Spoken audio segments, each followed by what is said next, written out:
We're going to begin with Keyshawn, J. Will, and Zubin, presented by Progressive Insurance. All of our guests on the Shell Pennzoil Performance Line will head to Cleveland in 40 minutes, boots on the ground, to see what the story is there this morning after they were setting up for such a great, momentous night, trying to get to that elusive 10-win mark for the first time since 2007, creep closer to ending the NFL's longest playoff drought. But this morning, Key, I want to quickly start, even though there is so much talk about the Browns, I want to start with the Ravens and Lamar Jackson coming out of the locker room and reminding us, cramp or no cramp, crimping the Browns style, that he is a game changer for the ages. I started cramping on the field. Like, the two passes I throw, like right before those two passes I throw to Willie and Mark, the overthrows, I was cramping my throwing arm. And I'm telling coach, I'm like, man, I need to get some salt in my system real quick. And, you know, we punt the ball. I'm on the sideline. Tyson end up catching the pick on the interception. We go down to score. And right after that, I get a ball to JK, and my legs just start cramping. And I'm like, bro, like, I need something now, like, to help me get better real quick, because this is a crucial game right here. You know, both teams be playing their hearts out. And we went to the back. You didn't have to use the bathroom or anything in the back, right? You know, there's a lot of talk on social media that you were kind of like jogging, like you had to use the bathroom or something. No, I was cramping. I ain't putting Paul Pierce. I didn't put Paul Pierce. I was cramping. Key, no wheelchair. We saw it last night. Got out there and returned under his own power.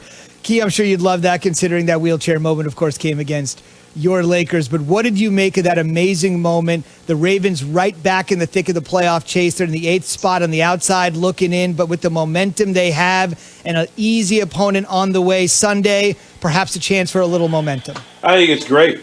You know, whenever you see a guy like this do the things that he's capable of doing, going in, needing to get what he needed to get back out on the field, you know, when you start cramping, you know, there's all sorts of different concoctions and remedies that people do, whether it's pickle juice, whether it's Pedialyte, all sorts of things. So he goes in the locker room, he gets that. He knows that his team desperately needs him no matter what the situation is. He goes right back out there and he gets the job done. How could you know, he couldn't have written this any better, right? I mean, this is Monday Night Football, you know, in the same draft class as Baker Mayfield, two former Heisman Trophy candidates going up, or winners going up against each other. It's just amazing to see that he's able to come out there and deliver the football in sync the way that he was able to do it. Now, throwing the ball back against the grain, I didn't necessarily like that, but he completed a great pass against Hollywood Brown. I mean, with Hollywood Brown against the Cleveland Browns. So you can't complain about what he was able to do. This is why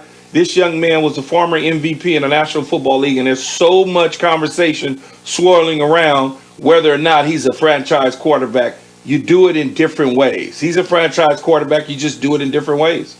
Zubin, I know we're going to have 4 hours to talk about football. We're going to be breaking down why Lamar Jackson reminded us of being the former MVP, how Baker Mayfield electrified his team, even though after throwing the turnover, leading them in the comeback, being down 14 points. But I got to tell you, brother,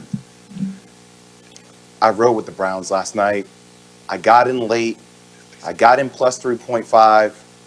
And I got to tell you, the lateral passes at the end of the game and the safety by Jarvis Landry, I took my phone, essentially, and almost threw it at the wall. I have a backup phone.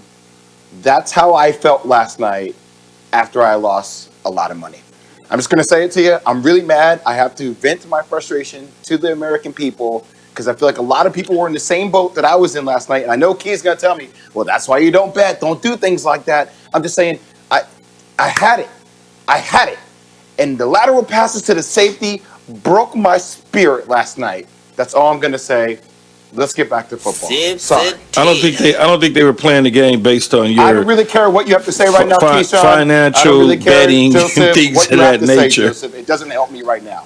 Lay out. Well, that's not my. Don't bet. That's on you. Zubin, I love the sweater this morning. I love it. It was a great Monday night game, one that we hadn't seen in a very, very long time. And I think what I take away from this is the Cleveland Browns are still in it. They should build on this. You know, I've been in situations when I was with the Tampa Bay Buccaneers, we lost to the Philadelphia Eagles. It felt like every single time that we took the field against the Eagles, we were losing. And eventually we got over the hump in the playoffs and the NFC Championship game. We went on and won the Super Bowl the next year. We went back to Philadelphia opening day, and we kicked the you-know-what out of them. So I think Cleveland is headed in the right direction. There's no such thing as moral victories. At least I don't believe in moral victories. But from an outsider looking in, there's a lot of positive signs to take away from this in that 47-42 thriller on a Monday Night Football game. I take a lot away from it from a positive standpoint. I really do. I'm with you, Kate. I was going to say something real quick back to football. Look, it was the game of the year. Last night was the game of the year. Prime time like that, to see it come back, to see Lamar Jackson pull a Willis Reed, essentially come back onto the field, lead them back into this game to win this game down the stretch of a field goal, 55-yard field goal. It speaks volumes about this game. Lamar Jackson saved the season for the Ravens. Saved the season. And it goes to show you how special of a talent he is having him on the field. There's no doubt about it. About 50 years ago, as Jay referenced, Willis Reed saved the Knicks season, their championship season, by limping back out there, and a half century later. Paul Pierce did the same thing. Saved Boston Celtics season.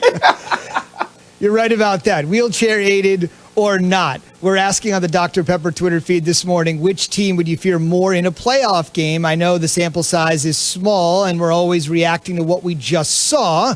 But take a deep breath. Is it the Ravens or the Browns? Be a part of the Keyshawn, J. Will, and Zubin Nation on the Dr. Pepper Twitter feed, ESPN Nation, presented by Dr. Pepper.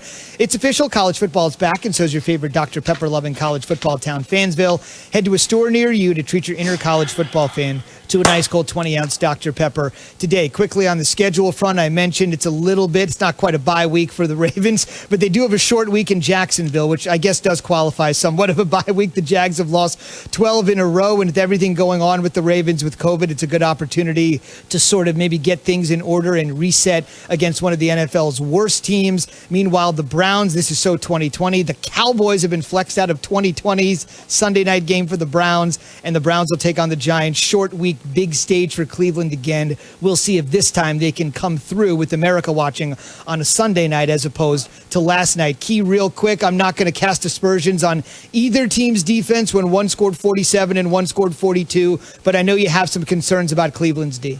Yeah, just when you start to look at the matchups that they could face down the line in the playoffs, if they get in the playoffs, which I think they will based on the remaining schedule and the way things are shaking out in the AFC. But when you start looking at the prize, you got to look at Kansas City.